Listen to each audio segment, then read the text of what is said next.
This should be the Paolo Banchero is back episode. This should be the Orlando Magic are ready to make their ascent episode. Instead, it is back to the same bad habits today on Locked On Magic.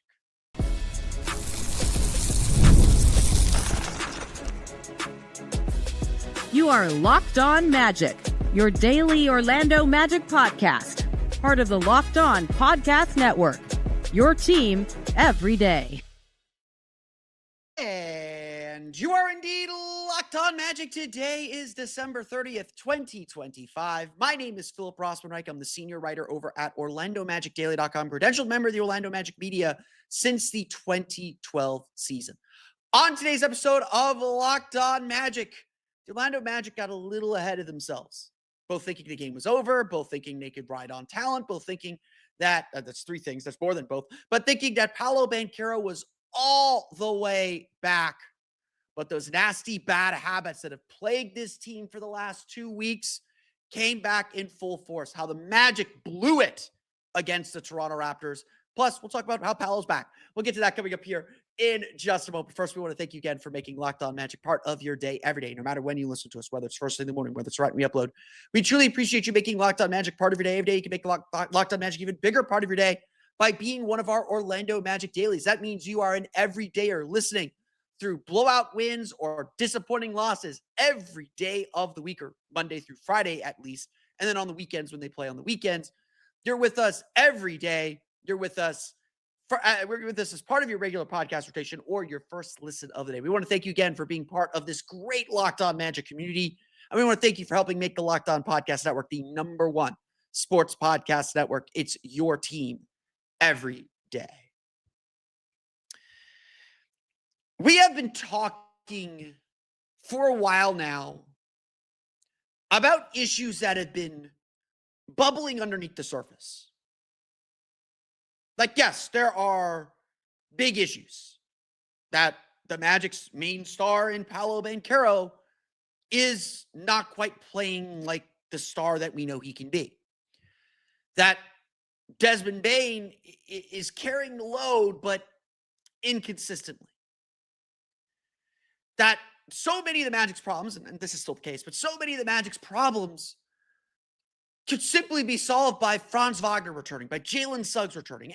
And again, like, I do think that is the case. A lot of the issues that we are talking about, a lot of the issues that this Magic team are struggling with they may not go completely away, because I do think there is a problem because we keep seeing it pop back up. The difference between now and the 1-4 start is the Magic are winning those games more occasionally.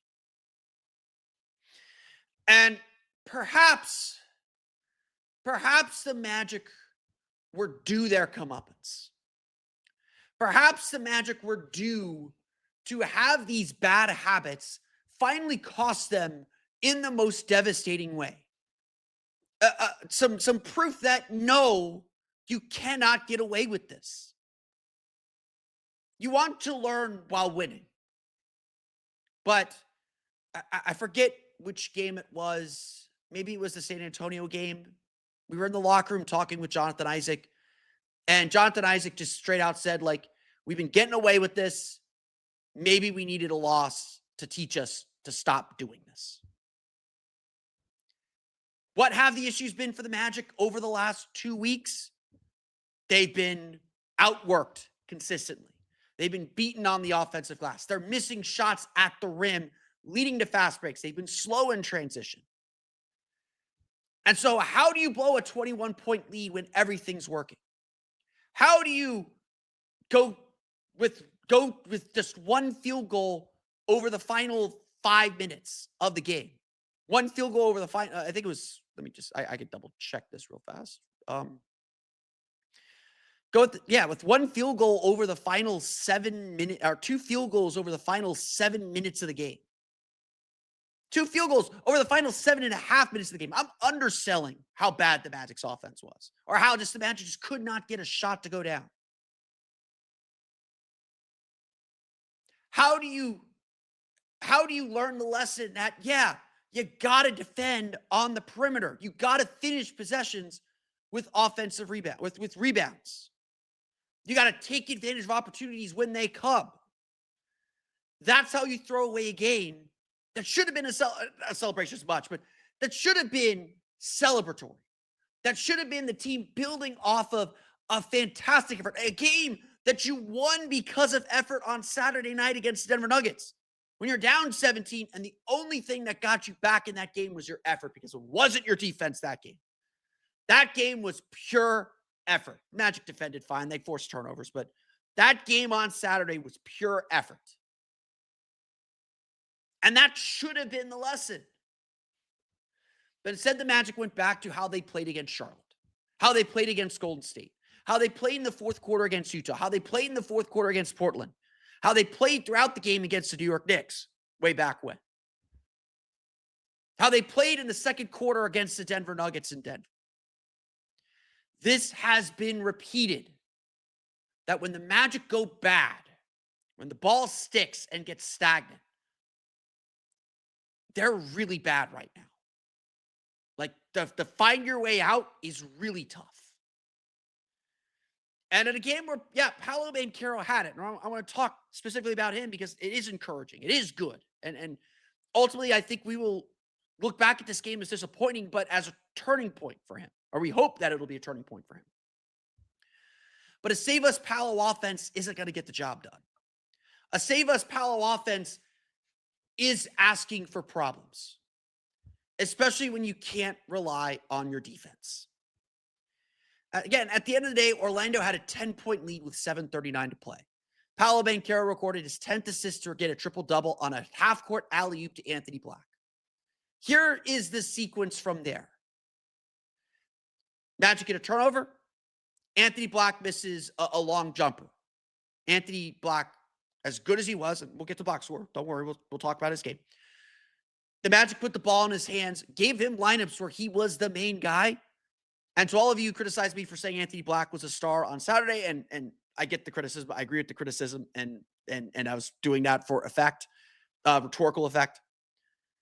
Anthony Black struggled to break down Toronto's perimeter defense. And without that, with Desmond Bane dealing with back spasms and leaving the game in the fourth quarter, it left Paolo on an island.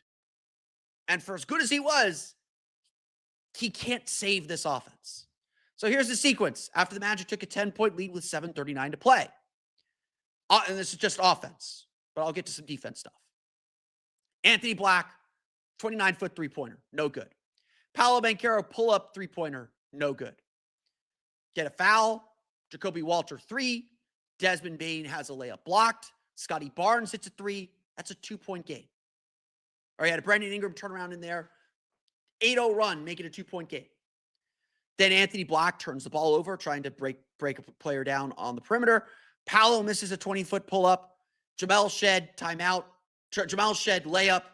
Gets by his man. Timeout Magic. Tie game. Paolo Banchero gets to the basket. I thought he was fouled on this play. Thought his arm got pulled. No foul, no call. It's not a foul. Brandon Ingram hits a step-back shot, and they're back in the lead. Then Black drives to the basket. His shot's blocked. Raptors missed. They didn't have a great game, but they got to the line, made a free throw. Then Anthony Black misses a 3. De Silva rebounds, tries a 3 of his own. He misses. Wendell Carter rebounds. He gets a layup and misses. Barnes was credited with the block on the play. No worries, Toronto can't shoot this game either. They went on that 10-0 run, then they went cold. They went on a 13-0 run, then they went cold. Jacoby Walter misses. De Silva gets a dunk to put the Magic back in the lead. Colin Murray Boyle misses 2 free throws. Tristan De Silva makes a dunk to cut the lead to 1. Colin Murray Boyle misses 2 free throws. Wendell Carter hits a short jumper with 1:41 to play to put the Magic back in the lead. Carter gets tagged with a 6th foul, trying to defend Scotty Barnes. Just couldn't get his body in front of him. Barnes puts the Raptors ahead with 1:27 to go. There's no more scoring the rest of the game. Colin Murray Boyles missed Tyus Jones missed an open 3. Colin Murray Boyles rebounds. Jacoby Walter misses a 3. Anthony Black's able to knock the ball out of Colin Murray-Boyles because the Magic gave up another offensive rebound. Anthony Black misses a layup at the rim. Brandon Ingram misses a jumper, and then you get this Paolo Banchero step back three that everybody's debating that was probably the right decision with 6 seconds left and the lane clogged. But again, why are you in that situation? It is indeed a make or miss league. And the Magic missed a lot of shots and missed a lot of quality shots. They got to the basket. But as you can note, there were a lot of offensive rebounds in there too. Toronto had 3 offensive rebounds as they outscored Orlando 23-12 in the fourth quarter. Again, Orlando scored just 2 field goals in the final 7:49, 0 free throws. Orlando was 2 for 2 from the line in the quarter, 5 for 20 for the quarter, 0 for 7 from 3. Only 3 turnovers. Turnovers weren't the problem. But Toronto didn't even get the fast break points in the quarter. Magic just got beat. And it came down to their inability to get stops, inability to finish some possessions, to get some fast breaks and get out. They didn't have a fast break attempt in the fourth quarter. And it came down to settling for jumpers instead of being able to finish at the rim. Then again, Orlando was just 4 for 11 at the rim. 4 for 11 in the paint, 4 for 11 in the paint. I'm going long here because this needs to be said. In the restricted area in the fourth quarter, 3 for 5. 3 for 5. 1 for 6 in the paint outside the restricted area. That was the floater, the short jumper by Wendell Carter. Orlando took six threes above the break, 1 in the corner. That was, I believe, the Anthony Black 3-point attempt. But they were, again, 4 for 11 in the paint. For the game, Orlando shot 18 for 32 in the restricted area. Toronto was 24 for 37.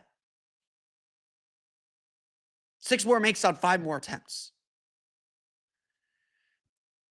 At the end of the day, this is a make or miss league.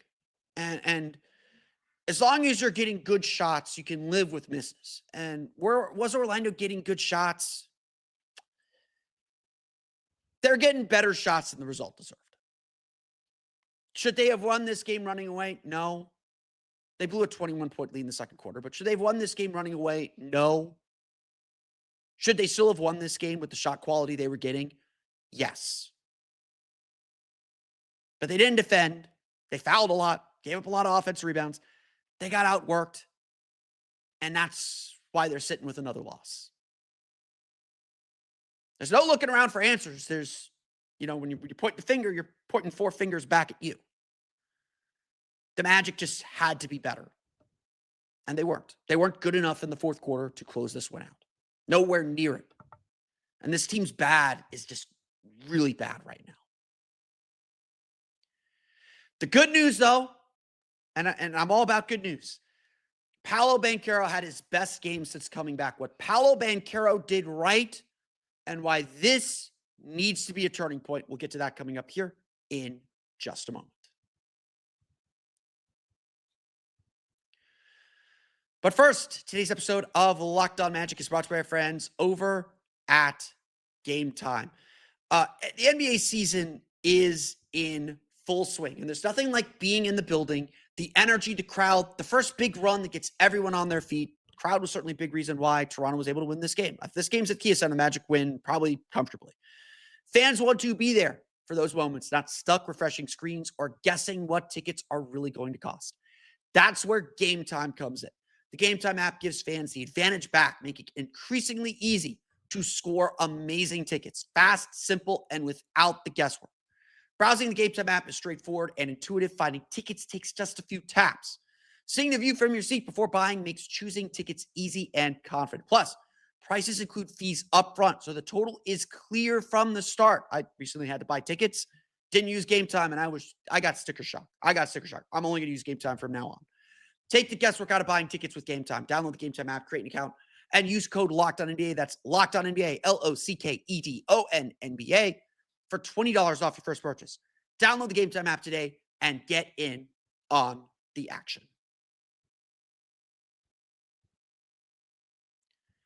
We want to thank you for making Locked On Magic your first listen of the day. And thank you for making Locked On the #1 sports podcast network. If you haven't already, go check out our new Everydayer Club. The Everydayer Club is the next level of access to Locked On Magic. You get the ad-free episodes. I know a lot of people ask me for ad-free episodes. You get ad-free episodes of Locked On Magic wherever you download a podcast. Plus, you get an invite to our members-only Locked On Everydayer Club Discord server. That includes a group chat with me. I am putting my 3 takeaways after every quarter in that group chat. And obviously, as we continue to grow the community, that's going to be the place that you could talk directly to me during games. I'm just sitting there. During games, I'm just sitting on my computer, following social media, watching the game. You could literally be doing that with me and asking me questions and what I'm seeing through the course of the game. The Everydayer Club is truly the next level of the Locked On Magic experience. So go to lockedonmagic.supercast.com. That's lockedonmagic.supercast.com, or tap the link in the show notes to learn more. Since the game ended, and we're about an hour now since the game ended as I'm recording this, there's been a lot of people criticizing Paolo Banchero, and a lot of people like kind of falling back into the blame Paolo for everything thing. And look, I'm not going to say Paolo was great in that fourth quarter. I think that Scottie Barnes got put on him. Scottie Barnes is an excellent defender. Scottie Barnes won the matchup in the fourth quarter. And I think the Magic, I've said this a million times, I don't think the Magic did Paolo any favors. I think they set up a lot of plays where he was kind of standing on the perimeter and having to isolate, and ISO Paolo is not good Paolo. We all agree ISO Paolo is not good Paolo. That doesn't mean you don't have some of those possessions, but he wasn't attacking with the same force, getting downhill. And literally, like I put it in the rundown, I said it a few times on other channels, the Magic went to save us Paolo offense. And to me, that's not Paolo's fault. I think he did his best. I think Toronto did a really good job in that fourth quarter. And look, Magic scored 12 points. It was 23-12 fourth quarter. Their defense deserves a lot of credit. Orlando got some looks. And again, it's a 1-point game. You make any of the quality shots that the Magic made that they missed, you win the game. Or you stem the tide. You stop the flow. Toronto cut an 11-point lead down to 5. Orlando extended it back out to 10 early in the fourth quarter. The Magic did a lot of good things. They just had a disastrous final 7.5 minutes. And as we've seen with this team, really since Jalen Suggs went out, every game they have like a 5 or 6 minute stretch where just nothing works. Just absolutely nothing works. And like, you do that against Utah. Utah's good. They're not a playoff team. You could survive. You do that against Portland. Portland's good. They're not a playoff team. You could survive. You do that against Denver, suddenly you're down 15 and the game's over because you're not making up that ground with Denver with how they scored. Now, again, Orlando did that on Saturday, so maybe not. You do that against a decent team like Toronto, it's going to be tough. And, look, Toronto has their own issues. Listen to our friends at Locked On Raptors for their take on this game. Toronto has plenty of issues too. Like, everybody's got issues right now. Toronto's not playing great. I think they've lost 9 of their last 15 now. Orlando's 3-4 in their last 7. Like Orlando's just treading water right now.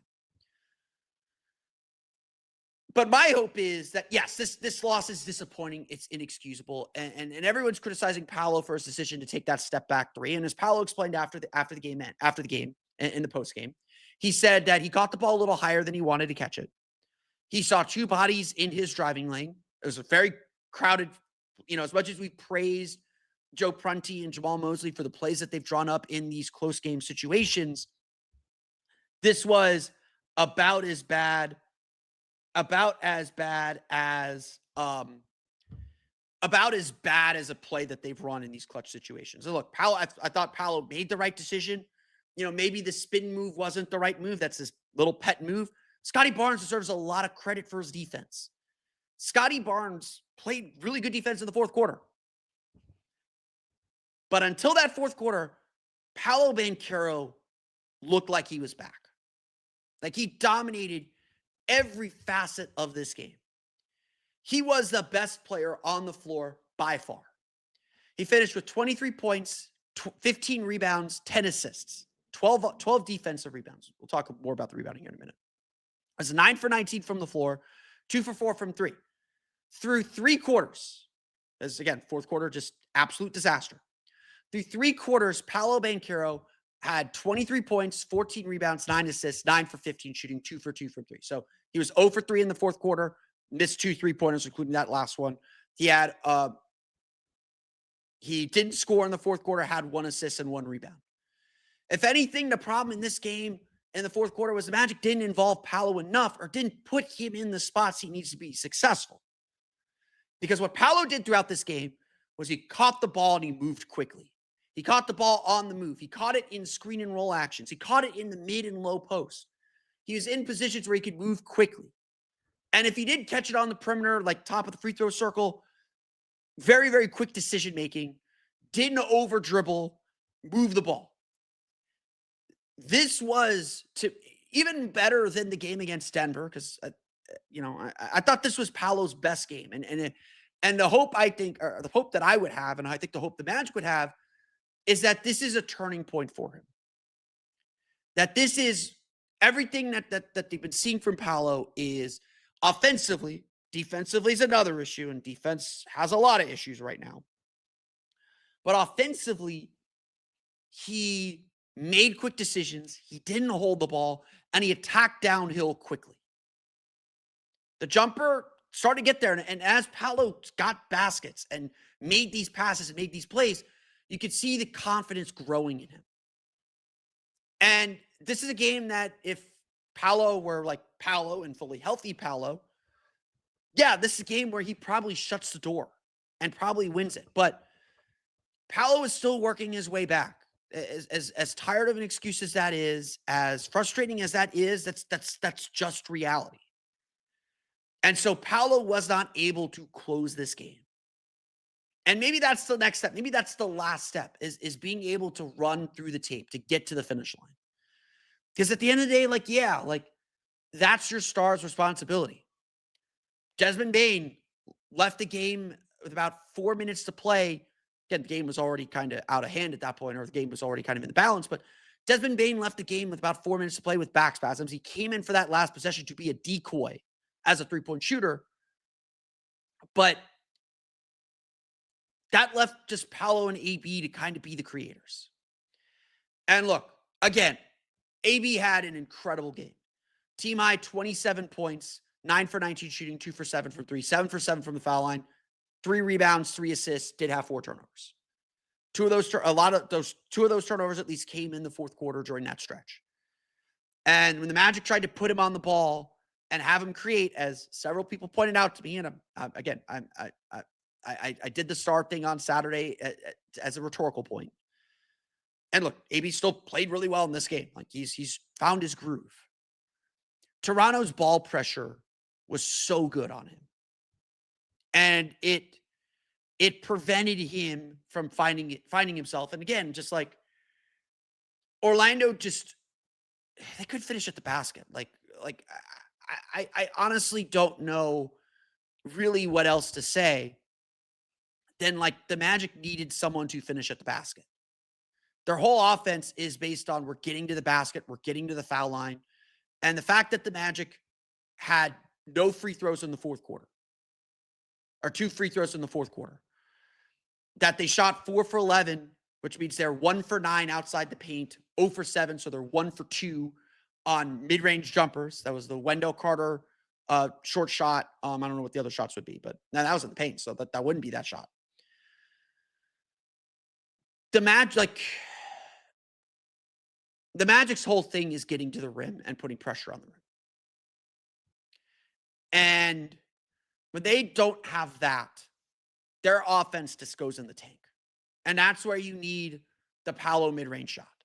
As much as everybody hates that thing, that's where the Paolo mid-range shot comes in. Like Brandon Ingram hit that tough jumper over good defense to to give Toronto the lead back. That's just a shot the Magic don't really have in their arsenal. Like Dez will take some of those mid-range shots.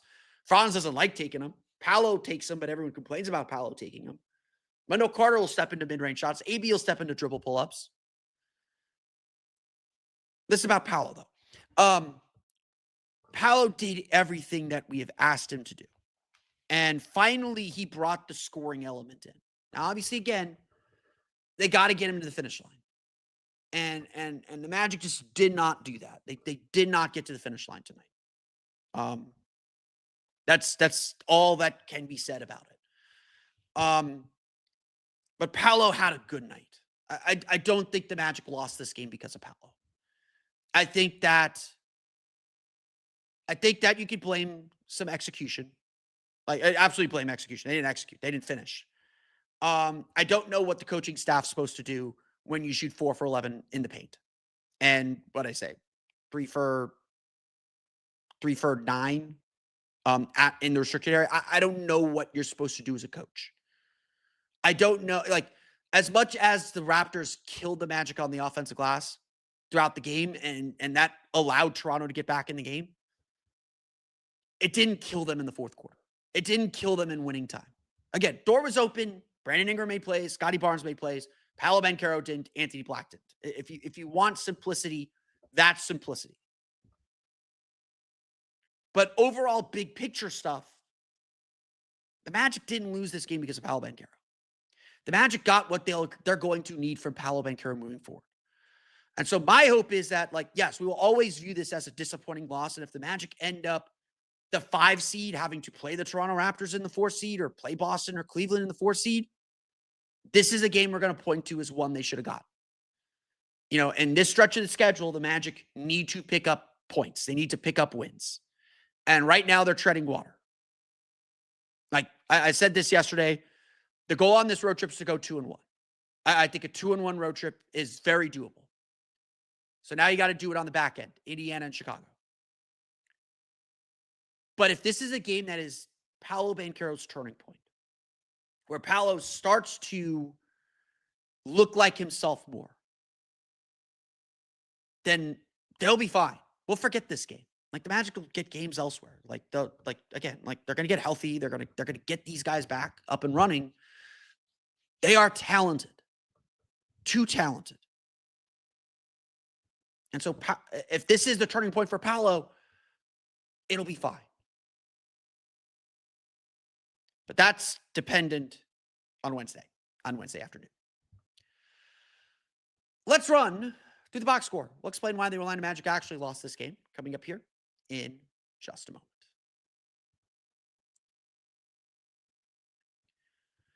But first, today's episode of Locked On Magic is brought to you by our friends over at FanDuel. Fridays already feel different during basketball season, and FanDuel is making them even better. Every Friday night before the games tip off, FanDuel gives fans a new way to kick off the weekend with NBA Happy Hour. NBA Happy Hour is your official pregame, a limited time window where special offers drop right inside the FanDuel app before the action starts. Fridays from 6 to 7:30 Eastern have become appointment viewing with NBA Happy Hour. When you open the app during Happy Hour, there's always something new, a boost, a bonus, a surprise, and it's easy to check weekly specials before tip-off and make a move before the window closes. So, before tip-off, check the FanDuel app and see what's dropping during NBA Happy Hour. Every Friday from 6 to 7:30 p.m. Eastern. A little basketball, a little action, and a whole lot of Friday energy. That is NBA Happy Hour, only on FanDuel, the official sportsbook partner of the NBA.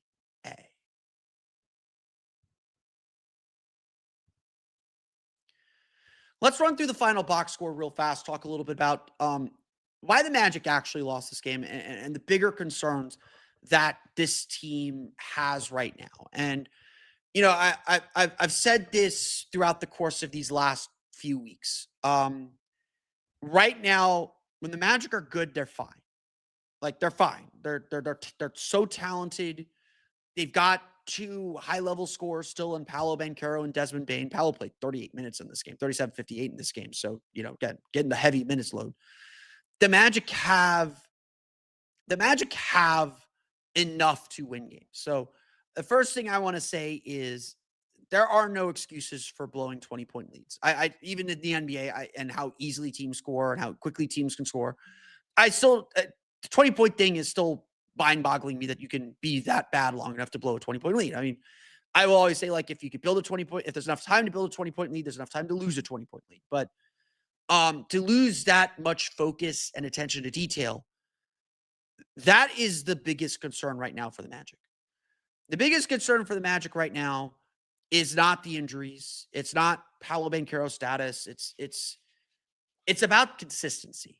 And if you've listened to the show for a long time, I have my truisms about the NBA just from watching this league my entire life and covering this league for now 13 years, almost coming up on 14 years here. Um, One of them is, as someone quoted back at me on Twitter today, good teams don't win close games, they avoid them. Magic had a chance to avoid a close game today. Up by 10 with 7:40 to play. Momentum clearly on their side. They let that slip away. Good teams close that game out. Good teams win this game by 15. And right now, the Magic aren't a good team. Statistically, they're not a good team over the last 7, 8 games. It's about consistency. One of my other truisms, if you listen throughout the course of the rebuild, I would always say the Magic's problem is not that they don't have good players. Like, clearly, like, Victor Oladipo was an all-star. Nikola Vucevic was an all-star. Tobias Harris has been nearly an all-star. He's still playing in the league and playing meaningful minutes for a championship-level team. Aaron Gordon, clearly a very good player. The problem was not that the Magic didn't have good players. The problem was that they asked those players to do too much. And in a rebuild, like, you're obviously trying to kind of build your team around players. You don't know if those players are good enough. And the Magic know their players are good enough right now. Maybe Paolo is, jury's still out on whether Paolo is a championship level guy, but he's shown enough to invest and believe that he can be one if he isn't one yet. But when you look at this Magic team right now, you're asking guys to do too much. As Jamal Mosley likes to say, when you're down players, you don't try and do something different. You try to be yourself, but better, but more. You have to be better at what you do anyway. And so again, like, part of the problem, part of the reason the Magic are 3-4 over the last 7 games, again, just treading water at this point, is Paolo Banchero is not Paolo Banchero. He's not completely healthy. And so can he get you another 23, 15, 10 game on roughly 50% shooting? Like, that's like ultimately, like, all the stuff I just said about how great Paolo was and how quick he attacked. And like, again, I've said this for weeks now. He is trying to make the right decisions, trying to do the right things. Now you've got to do it every night. Like, I'm not expecting a triple-double every night from Paolo Banchero, but certainly is capable of it. He's had 2 triple-doubles this year. Is it crazy for me to ask for 3 more to get to 5 for the season, to go from 3 entering the season to doubling it, to getting to 6, getting to 6 for his career, getting to 8, getting to 10? Is that crazy? It's just whether Paolo can do that every night.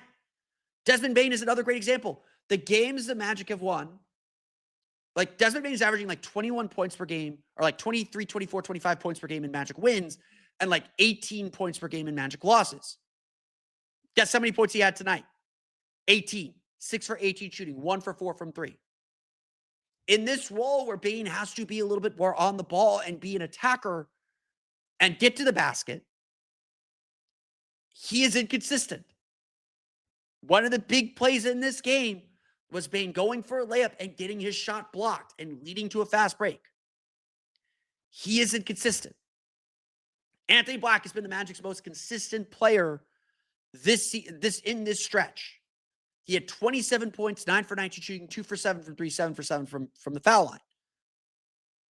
The 9 for 19 shooting and 2 for 7 from 3, that's the struggle. He settled for threes. And then when he did try to attack the basket, had some pretty bad misses in that fourth quarter run. Again, everybody gets collective blame here. But are you asking these guys to do too much? Especially at the top of the list. Like, Orlando got 10 points from Tyus Jones, 2 assists. Like, a little few more assists would be nice. 2 for 6 from 3. Magic shot 9 for 32 from 3. Toronto was 8 for 34. This was not a shooter's paradise. Orlando was 40.7% from the floor. Toronto was 39.4%. Toronto got 8 more shots. And that is the biggest inconsistency of them all right now. The biggest problem the Magic are facing right now is they can't trust their defense. Orlando opened this game as strong defensively as we have seen them. 18 points. Toronto couldn't make a shot to save their lives. First quarter, they had 3 offensive rebounds. The Magic had 7 offensive rebounds. They were grabbing every offensive rebound. The Magic shot 9 for 25. That's 36% in the first quarter. But they had 7 offensive rebounds, 9 second chance points, 9 for 11 from the foul line. That's Magic basketball. Magic finished with 15 offensive rebounds. So they had 6 offensive rebounds the rest of the game. They had 15 second chance points. They were 6 for 15 on second chance opportunities. Orlando had 9 in the first quarter. So 6 second chance points the rest of the game. Now, Toronto didn't kill you. 21 offensive rebounds for 18 second chance points. It was the misses at the rim, that inconsistency shooting at the rim. Orlando shot 21 for 47 in the paint. Again, these are points you're supposed to get. That led probably indirectly, but probably like not entirely, but certainly directly to 29 fast break points. Every time Orlando missed a shot at the rim and left the floor imbalanced, Toronto pummeled them. This is what the Raptors do. They get out in transition. And the Magic were just slow getting back in transition. It has been a huge problem for the Magic. Not only are they last in the league in second chance points allowed per game over the last 7-8 games, and we talked about this yesterday, but they're struggling in transition right now. And just frankly, the defensive precision and defensive attention to detail, it's not Magic basketball. And so, look, you get Jalen Suggs back, you get Franz Wagner back. Guys start slotting into better roles and into more comfortable roles. The defense begins to fix itself because you're getting 2 all NBA level defenders back. A lot of the Magic's problems are going to be solved by guys getting back healthy.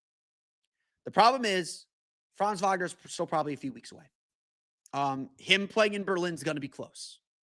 I think he will. I think he'll be back before then. I think he'll be back for that 2-game set with Philadelphia and New Orleans before they go to Berlin.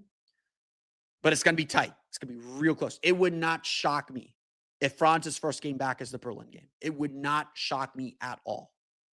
It wouldn't shock me if he misses it either. Jalen Suggs, I don't know when he's going to be back. I would hope Sunday against Indiana, but I don't know. I don't know. He might be back around the same time. I think the Magic are just taking this opportunity to let him heal and get healthy again. And they're hoping that through this weaker part of the schedule, and the schedule's going to lighten up here. There's still, we were talking like, 13 of the next 15 are against teams with losing records, but some of those games, but like 2 of those, like 13 to 17, but 2 of those games were coming right here. The Magic don't play another team with a winning record until they play the Sixers next Friday. That's Indiana on Wednesday on a 9-game losing streak. That's Chicago on Friday, who's playing a lot better. I don't think they're at 500 yet, but they're playing a lot better. That's Indiana again on a 9-game losing streak right now on Sunday. That's Washington and Brooklyn on a back-to-back. Both teams playing a lot better. So Brooklyn's got the best defense in the league in December. So don't sleep on them. And then you play Philadelphia and New Orleans before you go to Berlin. I think it's fair in that stretch to say the Magic should only lose 2 more times, maybe 3. This is a period where you got to win basketball games, and this game against Toronto hurts because now you're a game and a half back at Toronto for 4th, and you only play Toronto 3 times, so you've got to win the last 2 to win the season series and earn that tiebreaker. You play at Toronto 1 more time, and then the Raptors come to Orlando once. That's big. It's a big loss, a win you should have had. But all those inconsistencies, all those issues that we've been talking about for the last few weeks or last week, they all came to a head in this game. The rebounding, the poor defense, the poor transition, the inconsistency on offense, they all came to a head in this game. All the Magic's worst habits came to a head. And if we know this team, and I think this has been generally true about this team, if we know this team, they respond well when they mess up. Like when they've messed up, they typically come out really well the next night. Did it Saturday against Denver with a better effort. They did it against Portland last week for the most part. And so you hope Wednesday you put this away. And I've been telling people this who are freaking out about this loss, and look, I mean, you could tell, like, this isn't a good loss. I'm not sitting here saying it's a good loss. This is a game they should have won. Yeah, if the Magic win 49 games, if the Magic are the 5 seed and lose and are game back of 4, game back of 3, and this is the loss that costs them, that's a bad loss. But I've also been around the NBA long enough to know that bad, weird losses happen. Good, weird wins happen, like Saturday night. Like we said, go 1-1 on that homestand. We thought they'd beat Charlotte and lose to Denver. But again, like, you take care of your business against Charlotte and you beat Denver, even better. A lot of these issues will be fixed by players coming back from injury. We just don't know when that's going to happen. And the Magic have to do more than hold the boat steady until they get there. So like I said, like I've been trying to get to, this loss doesn't matter, or matters less, if you take care of your business Wednesday, and then take care of your business Friday, and then take care of your business Sunday. Burn off the next 3, and this loss doesn't matter. Learn your lesson. More importantly, learn your lesson from this loss. You prefer to learn by winning, but sometimes you need a bad loss to teach you your habits need to change, that things need to change. And I don't think you should be like despondent and willing to throw everyone out after this loss. If this loss becomes 2, if this loss becomes 3, then you're probably still too early to throw things out because of all that. But the Magic need to learn their lesson. And we've been highlighting these things that the Magic have to get better at and just haven't. We've been highlighting them for a long time now, and they're not getting better. And it's a condition of the roster. It's certainly there are easy ways for them to keep getting better. But that's going to be the task now. And we'll find out Wednesday if the Magic truly learned their lesson. The Toronto Raptors defeat the Orlando Magic 107-106. They are back in action Wednesday against the Indiana Pacers. But that's going to do it for me today. I want to thank you all again for listening to today's episode of Locked On Magic. Of course, find me on Twitter at @PhilipRR_OMD and on Blue Sky at PhilipRR. You can subscribe to the podcast on Apple Podcasts, Stitcher, TuneIn, Himalaya, Google Play, Spotify, Odyssey, and all the fun ways to download the podcast to your podcast-enabled listening device. You can find us on YouTube as well. Just search for Locked On Magic.